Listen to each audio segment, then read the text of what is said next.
Hey guys, welcome back to this channel. आज का ये टॉपिक टेस्ट फोकस रहेगा मैरिज, किनशिप और फैमिली पे। मैंने इस टॉपिक को 3 वीडियोस में डिवाइड किया है और हर वीडियो में मैंने 10-10 एमसीक्यूज लाए क्योंकि इसमें बहुत सारी टर्म्स है जिनको डिफाइन करना जरूरी है ताकि आपको उनका मीनिंग माइंड में रहे और आगे चल के अगर उस बेस पे क्वेश्चन आते हैं तो आप इजीली उनको कर पाओ। तो 10-10 एमसीक्यूज 3 वीडियोस मैरिज, किनशिप और फैमिली पे आपको देखने को मिलेंगे। सो आज का टेस्ट स्टार्ट करते हैं। So without any further delay let's get started. पहला क्वेश्चन है, the system under which boys and girls are allowed to mix with each other given a maximum permissible mixing facility by society before marriage is known as। आपको बोलने का ऐसा system जहां boys and girls को allow किया जाता है to mix before marriage, उस सिस्टम को या उस मैरिज को क्या कहते हैं। देखो, पहला है प्रोबेशनरी मैरिज। एक तरह से ट्रायल मैरिज होती है। जो एक्चुअल मैरिज से पहले वो आपको पीरियड मिलता है उसको कहते हैं प्रोबेशनरी मैरिज। एक्सपेरिमेंटल का मतलब होता है ये ऐसा सिस्टम है जहां बॉयज एंड गर्ल्स को अलाउ किया जाता है to mix with each other. तो इसका जो करेक्ट आंसर है वो बी पार्ट है, लेकिन हम सी पार्ट का भी मतलब सीख लेंगे। कंपैशनेट मैरिज का मतलब होता है जहां पे जो मैरिज और रिलेशनशिप बेस्ड होती है किस पे, कंपैशन पे rather than love. I hope आपको ये तीनों टर्म्स समझ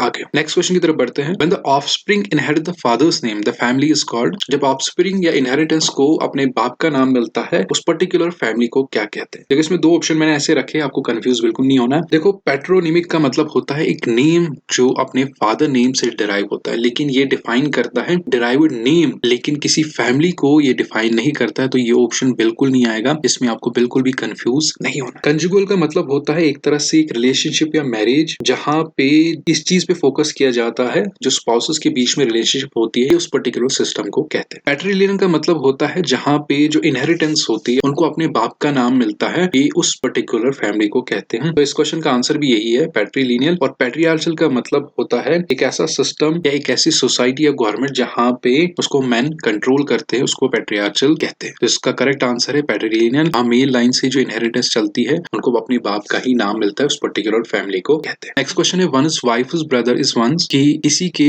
बीवी का जो भाई होता है वो किसी का। देखो, यहाँ पे डायरेक्ट लिखा होता तो आप इजीली बोल सकते थे वो किस तरह का रिलेशन डिफाइन करता है, लेकिन यहाँ पे डायरेक्ट नहीं लिखा है। 4 ऑप्शंस दिए हैं और चारों वर्ड्स का मैं आपको मतलब बताऊंगा। देखो, एफिनल सेकेंडरी किन का मतलब होता है जो रिलेटिव्स होते हैं बाय मैरिज, उनको कहते हैं। सेकेंडरी किन का मतलब होता है जो इमीडिएट फैमिली होती है, एक तरह से जो फैमिली होती है एक्चुअल फैमिली से, उसके बियॉन्ड जो रिलेटिव्स होते हैं उनको सेकेंडरी किन कहते हैं। प्राइमरी किन कहते हैं उन मेंबर्स जो आपकी इमीडिएट फैमिली होती है उसके मेंबर्स को ही प्राइमरी किन कहते हैं। एंड टेरिशरी किन कहते हैं जो सेकेंडरी किन से भी बियॉन्ड रिलेटिव्स होते हैं, उनको हम कहते हैं। तो पहले ही हमने पढ़ा एफिनल सेकेंडरी किन को कहते हैं वो रिलेटिव्स जो बाय मैरिज होते हैं, तो ये आपका करेक्ट आंसर बन जाता है। नेक्स्ट क्वेश्चन देख लेते हैं। इफ ए किनशिप सिस्टम, अगर एक किनशिप सिस्टम में maternal uncle enjoys a preeminent place, एक तरह से special place in the life of nephews and nieces as a matter of convention, the kinship usages is called. एक तरह से समझो इस क्वेश्चन को कि ऐसा किनशिप सिस्टम जहां पे जो मैटरनल अंकल है उसको एक स्पेशल प्लेस मिलती है किन की लाइफ में, नेफ्यूज और नीसेस की लाइफ में, उस पर्टिकुलर किनशिप यूजेज को या उस टर्म को क्या कहते हैं। यहाँ पे 4 ऑप्शन दिए हैं, एविनक्लेट, मैट्रिलिनी, एमिटेट एंड कुवेट। मैं इन चारों का मतलब आपको सिखाता हूँ, आपको इजीली समझ आएगा इसका आंसर क्या है। देखो, जो लास्ट वाला है कुवेट, इसका मतलब होता है एक ऐसी प्रैक्टिस जहां पे जो फादर टू बी होता है, मतलब जो बाप बनने वाला होता है, वो एक तरह से बेड पे स्टे करता है और प्रिटेंड करता है कि that he is having the child. Actually ऐसा होता नहीं है, वो बस प्रिटेंड करता है। एक तरह से ये गेम समझो आप, जहाँ पे ये रिचुअल है, प्रैक्टिस की जाती है, जहाँ पे जो बाप बनने वाला होता है वो एक्ट करता है that he is having the child, तो उसको एक्स्ट्रा केयर अटेंशन मिलती है, उसको कहते हैं कुवेट। एमिटेट ज्यादातर जो टर्म है ना, ये साइकोलॉजी एंथ्रोपोलॉजी में यूज नहीं होती है। और मैट्रिलिनी का मतलब होता है एक ऐसा सिस्टम जहाँ पे जो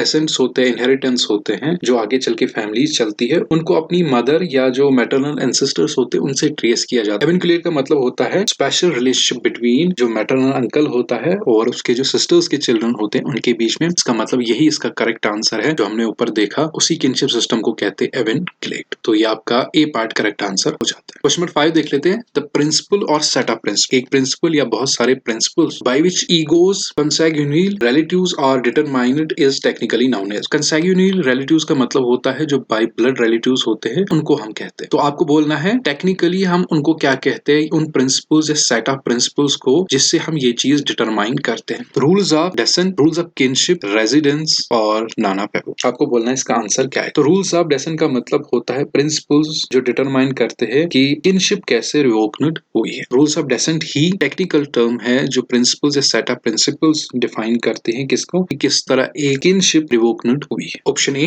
इसका करेक्ट आंसर हो जाता है। क्वेश्चन नंबर 6 देख लेते हैं। The child marriage act in dash dash किस साल में अमेंड हुआ था, जिसमें जो गर्ल्स की जो शादी की एज थी उसको 15 से 18 ईयर्स कर दिया था। किस साल में ये चाइल्ड मैरिज एक्ट अमेंड हुआ था? 1976, 1991, 1986 और 1929। सिंपल सा क्वेश्चन है, आपको डेट बोलनी है। तो इसका करेक्ट आंसर है 1986 में अमेंड हुआ था। यहाँ पे मैंने ब्लैंक स्पेस नहीं छोड़ा था, इसलिए मैंने यहाँ पे एरियस कर दिया, यहाँ पे डायरेक्ट डेट लिखी थी। तो आपकी जो करेक्ट डेट है 1986 में अमेंड हुआ था, जहाँ पे जो गर्ल्स की एज थी मैरिज के लिए उसको 15 से 18 ईयर कर दिया था। नेक्स्ट क्वेश्चन देख लेते हैं। Mark out the factors contributing to high maternal mortality rate. Early marriage, increase in the number of working women, education और एंटीनेटल केयर। देखो, अर्ली मैरिज जहाँ पे यंग एज में ही शादी की जाती बिफोर रीचिंग एडल्टहुड, तो उसको अर्ली मैरिज कहते हैं। Increase in the number of working women का मतलब होता है वर्कफोर्स में ज्यादा वुमेन्स एंटर हो रही है। एंड एजुकेशन का मतलब आपको पता ही है, नॉलेज स्किल जो एक्वायर करते हैं। एंटीनेटल केयर का मतलब होता है मेडिकल केयर जो प्रोवाइड की जाती है प्रेग्नेंट वुमन को बिफोर चाइल्ड बर्थ, उसको एंटीनेटल केयर कहते हैं। आपको बताना है इसमें से वो कौन सा फैक्टर है जो हाई मैटरनल मोर्टेलिटी रेट की तरफ कंट्रीब्यूट करता है, उस पर्टिकुलर फैक्टर को बताओ। तो इसका जो करेक्ट आंसर है वो है